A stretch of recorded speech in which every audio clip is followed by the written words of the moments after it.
자, 압도적 뉴스 콘텐츠 3프로 뉴스룸입니다. 안녕하세요. 이주호 기자입니다. 안녕하세요. 한지영 기자입니다. 네, 여러분 반갑습니다. 저희가 오늘 아침에 그 전날보다 좀 이렇게 아침 바람이 좀 선선해졌다. 네. 라고 얘기를 하니까 많은 분들이 반발을 더워 죽겠는데요. 반발을. 오후에 비 온대요. 아, 태풍 온다고 해서. 그러니까요.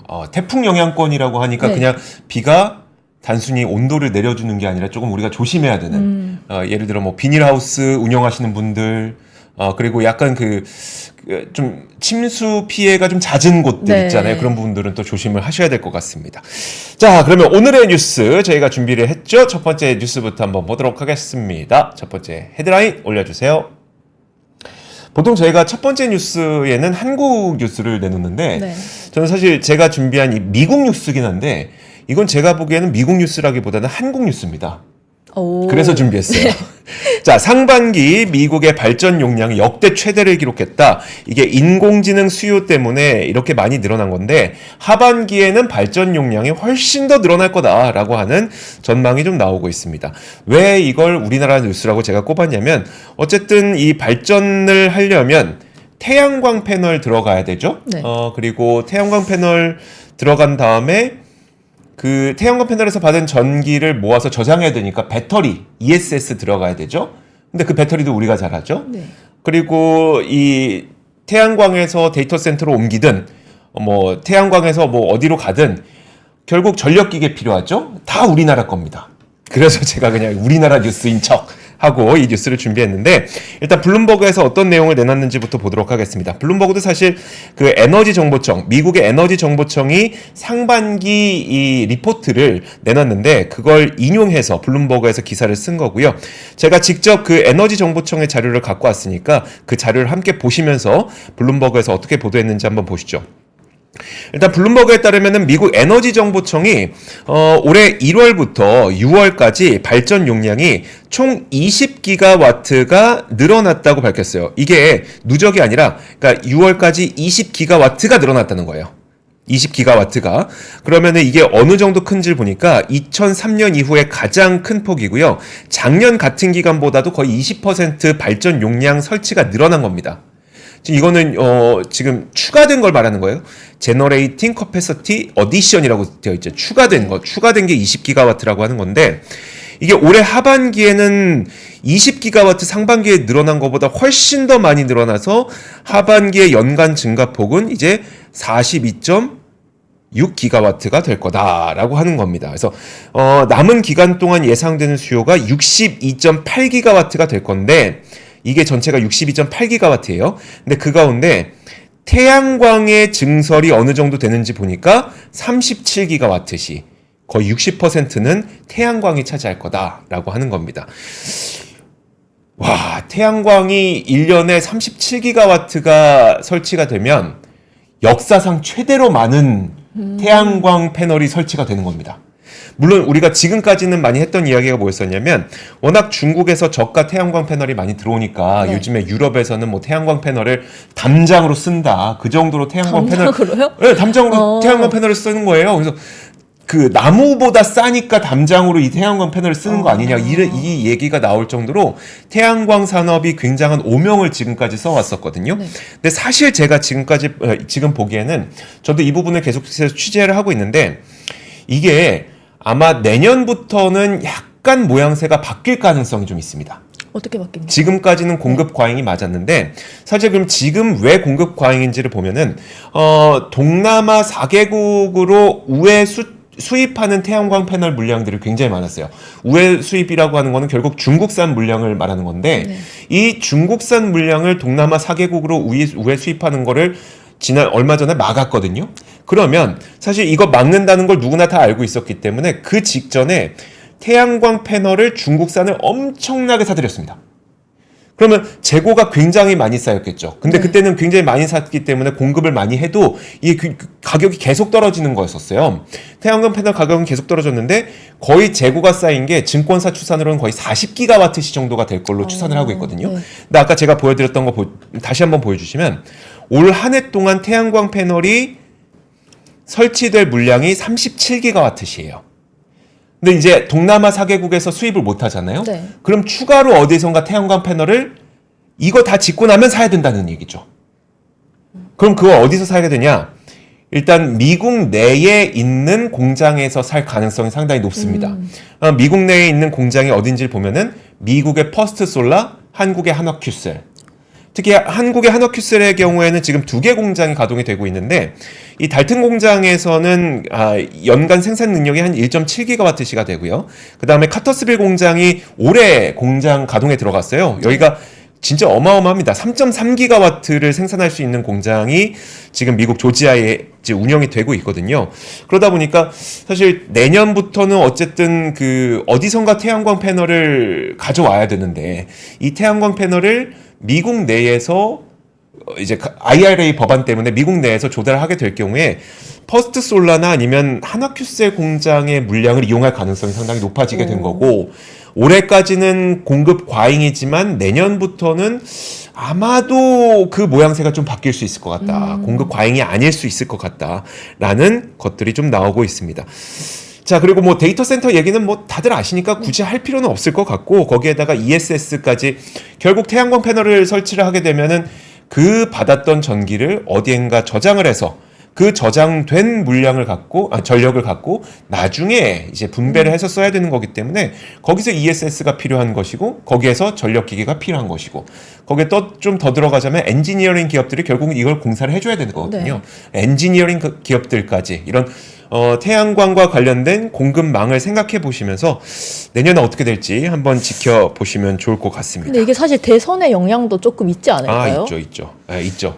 그러니까 IRA 법안을 폐지할 거야라고 네. 이제 트럼프 후보가 지금 공약으로 내세우기 때문에 네. 그렇긴 한데 사실 그 트럼프가 되면은 진짜 폐지할 거야라는 전망을 갖고 우리가 지금은 뭔가를 할 수 있는 상황은 아니거든요. 그렇죠. 네, 그렇기 때문에 그거는 약간 배제하긴 해야 됩니다만 말씀하셨던 것처럼 염두는 해둬야 되겠죠. 그래서 그 부분은 분명히 있을 것 같습니다. 네. 다음 뉴스 제가 준비했는데요. 그 최근 대기업의 50대 직원 수가 20대 직원 수를 넘어서면서 이제 고령화 현상이 좀 뚜렷해진 것으로 네. 확인됐습니다. 그 표를 보면은 20일 기업분석연구소 리더스 인덱스가 발표한 표입니다. 123개 기업을 대상으로 조사한 결과 조사 대상의 전체 임직원은 2021년 137만 9천여 명에서 2023년 141만 7천여 명으로 이제 4만 명 가까이 늘었는데요. 연령대별로 보면은 이 기간에 이제 30세 미만 직원은 23.4%에서 21.6%로 줄었고요. 반면 50세 이상은 20.8%에서 22%로 늘었습니다. 근데 전체 임직원이 해당 기간 한 4만여 명 증가했는데 그중 이제 30세 미만은 오히려 4.9% 줄었고 50대 이상 임직원은 9.7% 거의 10% 가까이 늘었다는 겁니다. 근데 중간 연령대 이제 30에서 50세 임직원들은 전체 임직원에서 차지하는 비중이 0.8%포인트 이제 상승하면서 좀 전과 비슷한 수준을 유지를 했습니다. 네. 근데 이렇게 이제 업종별로 보면은 다음 표를 보여주시면은 특히 이제 IT, 전기전자나 통신, 금융, 뭐 생활유통 등에서 20대 감소, 50대 증가가 좀 현상이 비교적 뚜렷했는데 IT, 전기전자 업종에서는 20대 비중이 2021년 34.2%였는데요. 23년 28.9% 줄었고요. 50세 이상 비중은 16.6%에서 19.8% 늘었습니다. 네. 근데 제약 업종도 좀 마찬가지인데 20대가 41%에서 36.5%로 줄어든 대신 50대 이상은 4.9%에서 5.3%로 증가했습니다. 뭐 2차 전지도 비슷한 상황이고요. 네. 또 기존의 그 50대 이상 비중이 20% 이상이었던 대다수 업종에서도 50대 이상의 직원이 더욱 많아졌다고 합니다. 근데 사실 기업별로 보면은 30세 미만 직원 수가 가장 많이 줄어든 곳이 어디일 것 같으세요? 기업별로 30세 미만이 가장 많이 줄어든 네. 곳이요? 제조업 아니에요? 제조업? 삼성전자입니다. 기업별로 삼성전자. 네네. 네. 그 2021년보다 2023년이 한 19.3% 줄었다고 하고요. 그 LG 디스플레이도 마찬가지입니다. 같은 기간 이제 30세 미만 직원이 18% 좀 감소했다고 하는데 사실 20대 대비 이제 50대 이상 그 임직원이 가장 많은 기업은 기아입니다. 네. 그래요? 네, 그 기아는 30세 미만 직원이 이제 2021년 1,000여 명이었는데 2023년 이제 2,500명으로 150% 가까이 늘었다고 합니다. 물론 숫자가 좀 적긴 합니다. 네, 그렇죠. 네. 네네. 뭐 말씀하시려고 아니 네. 젊다고요, 젊다고. 아, 그래서 이제 대기업 외에도 공직 사회도 조금 변화가 이런 고령화가 심각한데요. 네. 다음 표를 보여주시면은 그 지난 15일 그 양부남 더불어민주당 의원실에서 제출한 자료입니다. 전체 공무원 수가 10년 동안 14.3% 증가했는데 그 같은 기간 50세 이상 공무원은 3만 5천여 명에서 5만여 명으로 1만 5천 명 정도 이제 증가했고요. 즉 42.5% 늘어난 겁니다. 근데 전체 증가분의 한 68%를 차지한 수준이고요. 하지만 이제 30대 공무원은 6.9% 감소했습니다.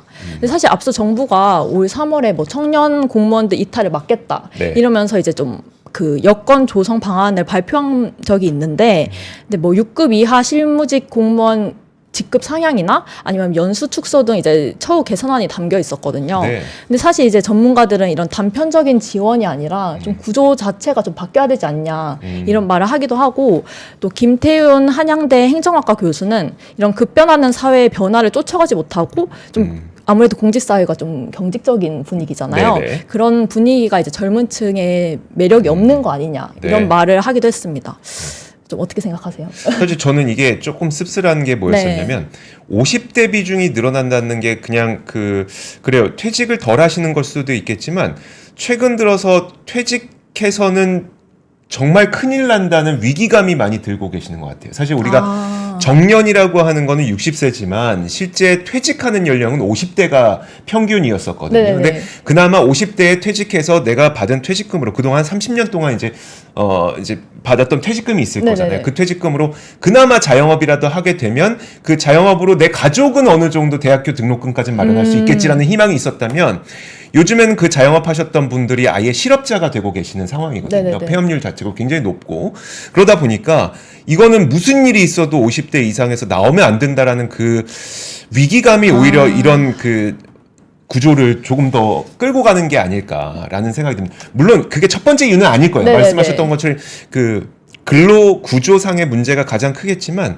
그 부분도 저는 꽤 있지 않을까라고 하는 생각이 들면서 좀 우리 아버지들 좀 힘드시네. 그렇죠. 네. 좀 더 고생을 한 저희 아버님도 이제 50세인데 네. 50세인데 이제 좀 더 제가 조금만 더 버텨라 이런 말 많이 하거든요. 불효녀 아버지한테 조금 더 버티라고 네. 한다고요? 그렇군요. 네. 알겠습니다. 인구 구조가 굉장히 좀 뒤로 밀려나고 있는 것 같습니다. 자, 그리고 다음 뉴스 한번 보도록 하겠습니다. 다음 뉴스는 뭐냐면 저희가 이제 앞으로 두 개의 뉴스를 연달아 전해드릴 건데요. 하나는 라면, 하나는 뭐죠? 아이스크림입니다. 아이스크림. 네. 자, 지금 K푸드가 열풍에 대한 이야기는 뭐 계속 많이 들으셨을 테니까 이번엔 좀 국가별 이야기를 좀 해드리면 좋을 것 같은데 오늘 제가 준비한 건 뭐냐면 오늘 공교롭게도 그 코트라의 해외 정보들이 있잖아요. 해외 시장 뉴스에서 러시아에서 라면이 얼마나 팔리고 있는지 지난 상반기 결산을 한번 해봤거든요. 거기에서 지금 뭐 수입하는 그 순위로 보면은 사실 한국은 3위긴 한데 사실상 러시아 시장에서 1위 라면은 한국 라면이긴 했습니다. 한번 보시죠. 자, 일단 세계 라면 협회에 따르면 2023년도 러시아 소비자들이 22억 개의 라면을 구매했고 러시아는 라면 소비량 기준으로 세계 12위를 기록하고 있는 그런 국가거든요. 굉장히 라면을 많이 먹는, 전 세계에서 라면을 많이 먹는 그런 국가 가운데 하나가 러시아라는 걸 말씀드리는 겁니다. 러시아에서 왜 이렇게 많이 먹는지 보니까 러시아는 일단 그 좀 간단하게 먹거나 그리고 영토가 넓다 보니까 열차를 타고 많이 움직이잖아요. 네. 그러면 열차에서 이 라면을 굉장히 많이 먹는다는 거예요. 컵라면을. 그런 특성 때문에 라면을 굉장히 많이 먹는 편에 속하는데 2024년도 1분기 기준으로 보니까 2023년 1분기보다 이 인스턴트 라면을 거의 2배나 더 많이 구매를 했다고 합니다. 이게 요즘에 한국과 일본의 어떤 그 문화에 대한 열망이 높아지면서 이 한국의 라면을 최근 많이 사 먹고 있다는 건데 제가 러시아향 라면 최대 수출국 순위를 한번 가져와 봤어요. 이거 다 이제 코트라에서 나온 자료입니다. 코트라 자료를 한번 같이 보시죠. 그러면 러시아에 누가 라면 수출을 가장 많이 하는지 보니까 1위는 중국, 점유율 34%, 그리고 2위는 카자흐스탄. 카자흐스탄은 워낙 러시아랑 가까이 붙어 있어서 이게 뭐 온갖 수입 수출에 있어서 그러니까 카자흐스탄이 러시아에서 차지하는 비중은 원래 상당히 큽니다. 2위는 카자흐스탄. 그게 29%, 한국이 3위 21%이긴 한데 성장률이 일단 20%대고요. 이건 2023년 기준이니까 성장률이 20%대고 순위가 높은 것 치고 성장률도 굉장히 높습니다. 중국 4.7%밖에 안 되고 카자흐스탄은 오히려 역성장을 했으니까요. 한국은 굉장히 수출 성장률이 러시아로의 라면 수출 성장률이 굉장히 빠르다고 보면 될 것 같습니다. 그럼 기업별로 봤을 때 어떤 기업이 상위를 차지하고 있는지 보니까 이게 코트라의 자료이다 보니까 네. 심볼로밖에 나타내지 못하는데 여러분들 다 아실 겁니다. 이거 S사 누굴 것 같으세요? S사. 삼양. 맞아요. 삼양. 네. 삼양 점유율 15%. N사 어딜까요? N사. 농심. 다 아시네. 네. 그런 겁니다.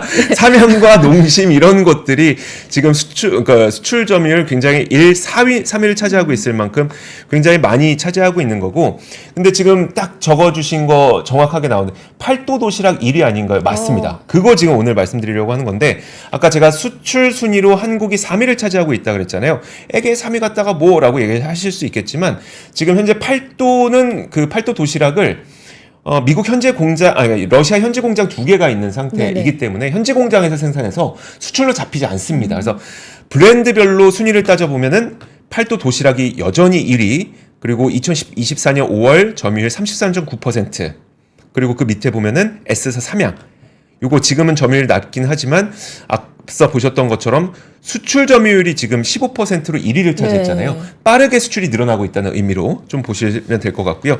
결국은 사실상 러시아에서 최고의 라면은 한국 라면이다 라는 거는 부인할 수 없는 것 같고요. 제가 굳이 이거를 보여드리는 이유는 뭐냐면 러시아라고 하는 국가는 사실 우크라이나 전쟁으로 인해서 대러 제재가 지금 이루어지고 네. 있는 상태잖아요. 그럼에도 불구하고 먹거리는 우리 걸 먹을 수 있더라. 전쟁 중에서도 우리나라 걸 네, 먹을 수 네. 있더라라고 하는 게 첫 번째 저는 아이디어가 됐었던 것 같고요.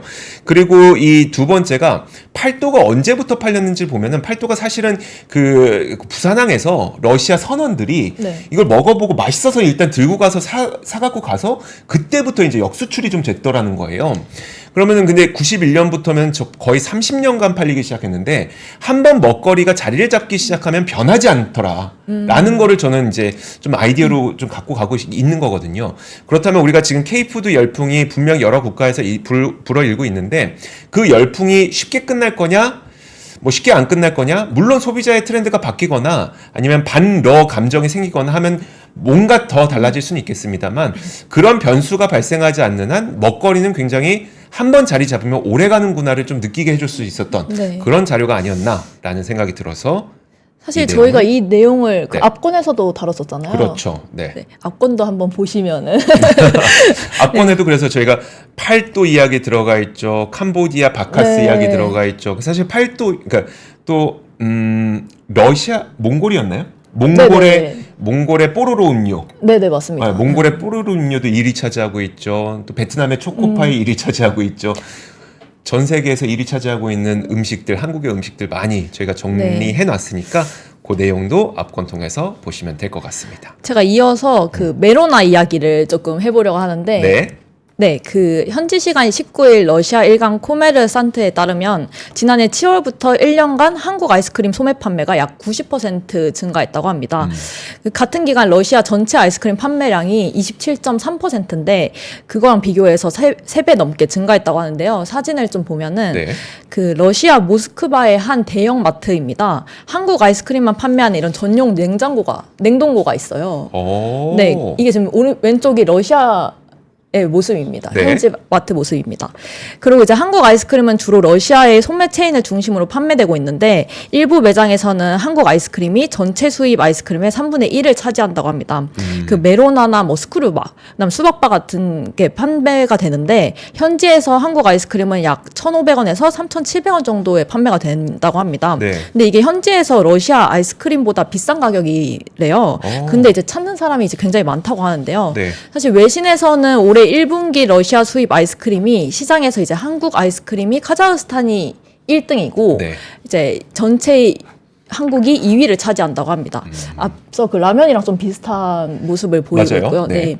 그리고 이런 열풍이 이제 러시아만 부는 게 아니고요. 캐나다에서도 열풍인데요. 방금 사진을 좀 보여주시면은 네. 그 캐나다에서는 좀 여러 가지 맛으로 판매를 하고 있습니다. 이 오른쪽 사진을 보면은 네. 뭐 꿀, 망고, 피스타치오, 딸기 이런 종류가 굉장히 여러 개예요. 그래서 사실 여러 개면 또 메로나가 아니긴 한데 그리고 이건 망고나잖아요. 그렇죠, 망고나, 그렇죠. 망고나 그렇죠. 딸기나 바나나나 네네. 이거죠. 근데 네. 이제 메로나가 한동안 이제 아시아 전문 매점에만 좀 찾아볼 수 있었는데 네. 현재는 이제 한인식품이 아니더라도 캐나다 식료품에서 좀 쉽게 구매할 수 있는 러시아 필수 간식이 됐다고 합니다. 저 오게티 하나 발견했습니다. 어떤 거? 자, 왼쪽에 요거 사진 한번 보시면 네. 멜로니아 이거 뭘까요?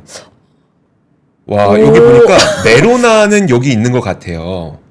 근데 오, 이거 그렇네요. 멜로니아 이거 뭘까요?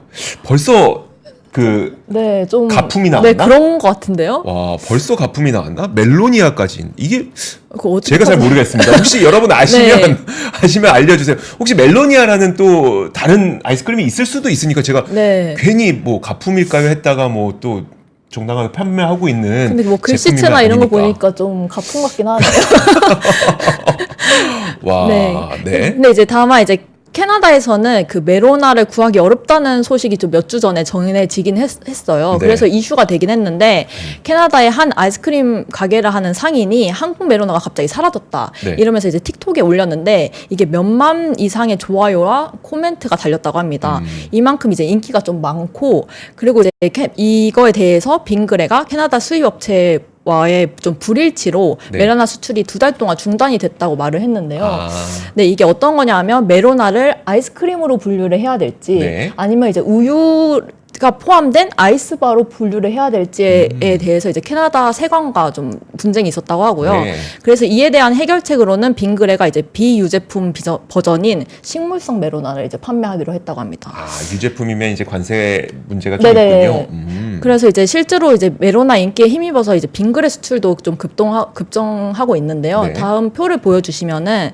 그 작년 공시한 반기 보고서에 따르면 2023년 상반기 기준 빙그레 해외 수출은 775억을 기록했고요. 전년 동기 대비 27% 늘어났고 또 전체 매출에서 수출이 차지하는 비중이 13.1%로 이제 역대 최대라고 합니다. 네. 근데 이제 5년 만에 2배 이상 성장세를 기록을 하면서 해외 수출이 이제 지속적으로 증가를 하고 있는데요. 사실 이제 관세청에 발표한 자료에 따르면은 작년 상반기 국내 아이스크림 수출이 약 5,900만 달러래요. 네. 그래서 이것도 역대 최고인데 이 중 빙그레가 60%를 차지하고 있다고 합니다. 아, 아이스크림은 거의 빙그레가 네, 대부분이네요. 대부분입니다. 그래서 이제 물론 일주일 전에 나온 빙그레 2분기 실적이 네. 좀 예상치보다 좀 하회하긴 했는데, 근데 이제 대신증권에서는 캐나다의 식물성 메로나 수출이 재개 이슈 이것 때문에 네.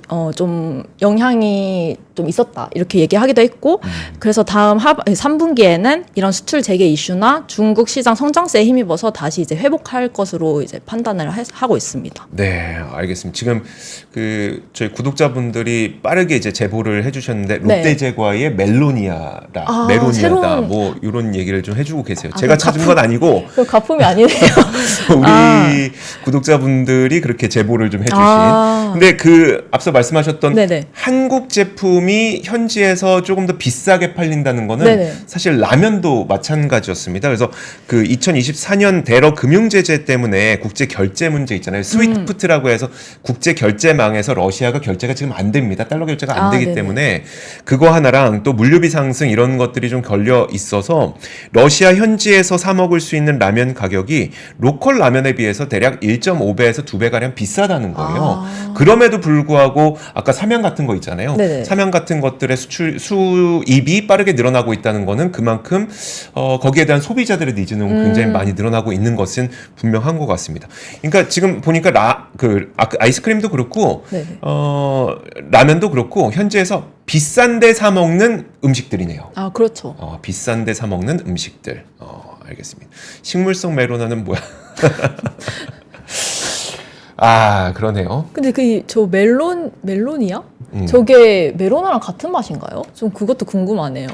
어떻게 다른지도. 그거는 저희가 네. 추후에 한번 찾아보겠습니다. 한번 보도록 하겠습니다. 롯데제과의 멜로니아, 롯데푸드의 메로멜 이런 게 있어요, 여러분? 아, 그렇군요. 알겠습니다. 자, 다음 뉴스 한번 저희가 모르는 브랜드가 굉장히 많군요. 그런가 봐요. 전 당연히 메로나가 단 줄 알았는데 알겠습니다. 그러면 다음 뉴스 한번 보도록 하겠습니다. 자, 피디님 그 영끌 B2 재확산 이렇게 되다 보니까 연봉 5천만 원이면 수도권에서 주택을 살 때 주택담보대출 한도가 앞으로 4,200만 원 정도 줄어들 거다라고 하는 이야기가 나왔습니다.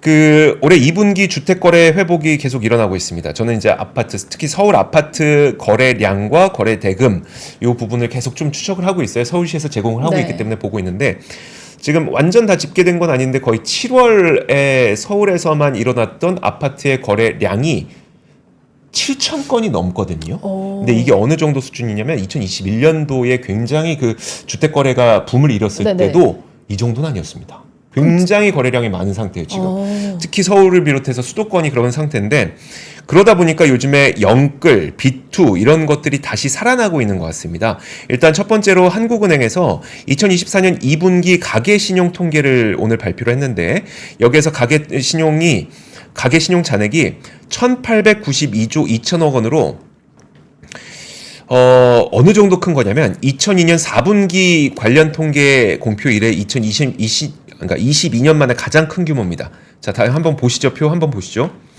1,892조 2천억 원을 기록했는데 그러니까 역대 가장 큰 규모라는 건 맞아요. 그리고 이 대출이라는 건 원래 늘어나기 때문에 항상 역대 최대긴 해요. 근데 지금 그 규모가 굉장히 빠르게 늘어나고 있다는 게 가장 문제인 거고 그리고 지금 보시면 가계대출 잔액이 어떤 트렌드로 움직였는지 요 두 번째 줄 한번 보시죠. 2023년 1분기부터 이렇게 쭉 보면은 전 분기 대비 증감을 한번 볼게요. 2023년 2분기부터 전 분기 대비 8조 원 늘었죠. 14조 원 늘었죠. 5조 원 늘었죠. 그러다 1분기에 그러니까 8천억 원 정도 잠깐 줄었잖아요. 네. 그 다음에 13조 원 다시 껑충 높아졌고 근데 제가 이걸 왜 말씀드리냐면 1분기에 그러면은 주택담보대출을 덜 받은 거냐 좀 덜 받은 거긴 한데 그것보다도 1분기에 가계대출이 좀 줄어든 거는 대부분 그 아래 보시면 판매신용 잔액이라고 해서 1분기에 2조 3천억 원 줄었잖아요. 네네. 카드론 대출이 줄었다. 그것 때문이지 대부분 주택담보대출은 그냥 여기서 잠깐 멈칫했다가 그냥 쭉 늘어난 거다. 라고 보시면 될 것 같습니다. 그래서 지금 전 분기 대비해서도 거의 13조 원 가까이 늘어났기 때문에 2분기에 얼마나 많은 주택담보대출을 많은 분들이 받으셨는지를 가늠할 수 있게끔 하는 그런 부분인 것 같습니다.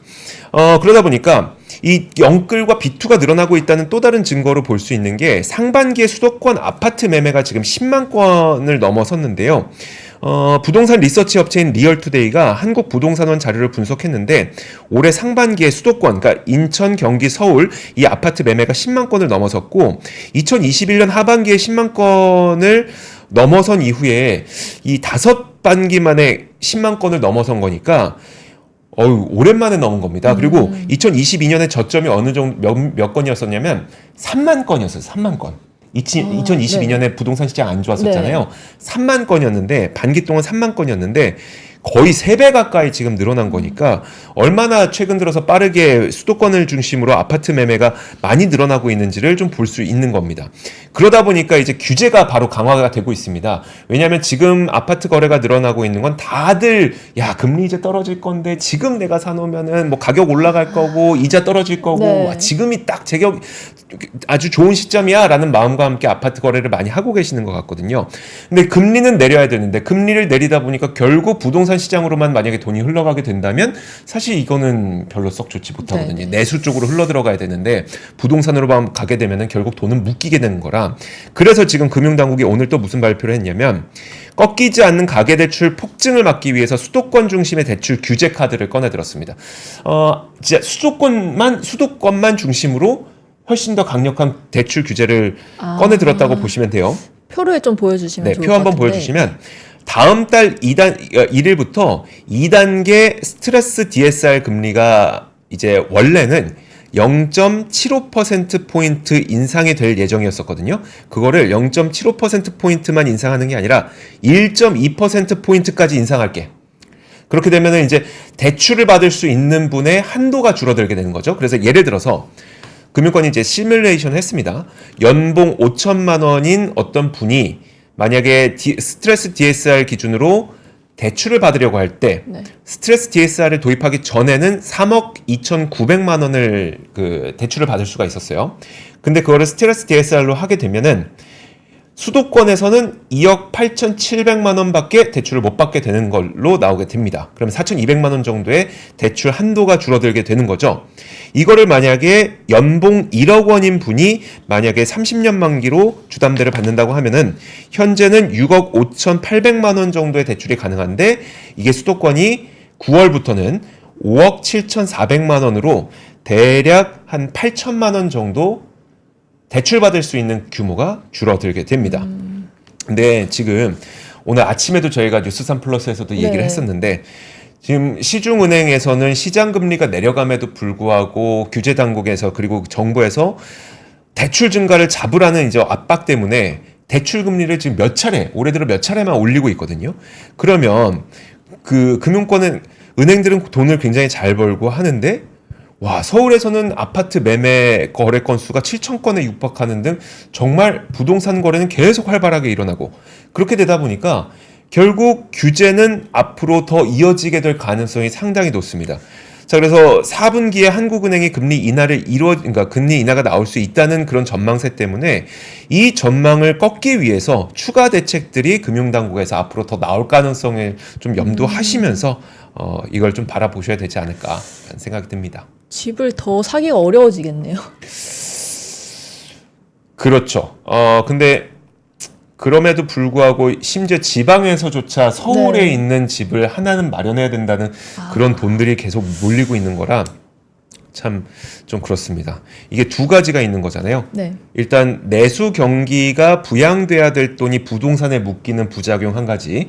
그다음에 지방과 서울로 골고루 퍼져야 될 돈이 지방이 아닌 서울을 비롯한 수도권에만 묶이게 된다는 두 가지. 이 두 가지를 다 해소를 해야 되기 때문에 좀 디테일하게 금융 당국과 정부에서 좀 디테일한 규제책을 좀 내줬으면 좋겠습니다. 어쨌든 금리는 내려가야 되니까요. 네네네. 네, 제가 다음 뉴스 준비했는데요. 그 이제 배달의 민족이 구독제 서비스 배민클럽 지금 무료 체험 운영 중이잖아요. 네. 혹시 사용해 보신 적 있으신가요? 아니요, 저는 직접 사용 안 했어요. 저는 좀 많이 사용하고 있는데 저는 전화 주문해서 찾아가기. 언제쯤? 포장 주문. 그게 언제적입니까?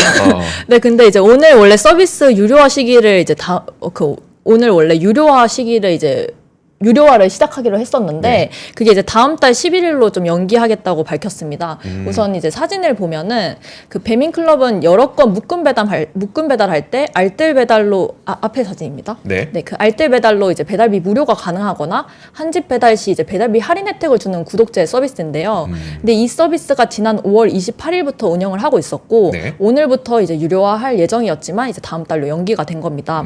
우선 그 배경에는 그 배민클럽 혜택 작용 대상이 배민 배달 가입 식당에만 이제 해당이 됐었는데 이제는 가게 배달을 이용하는 식당도 포함키로 하면서 다음 달로 연기가 됐습니다.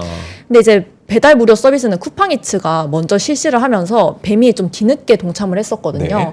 근데 이제 무료 배달이 드는 비용을 플랫폼 자체가 좀 부담하기에는 무리가 좀 있었던 거죠. 네. 그러면서 이제 우한 형제들이 그 유료 구독 서비스로 수익성을 확보한다는 좀 계획이었고요.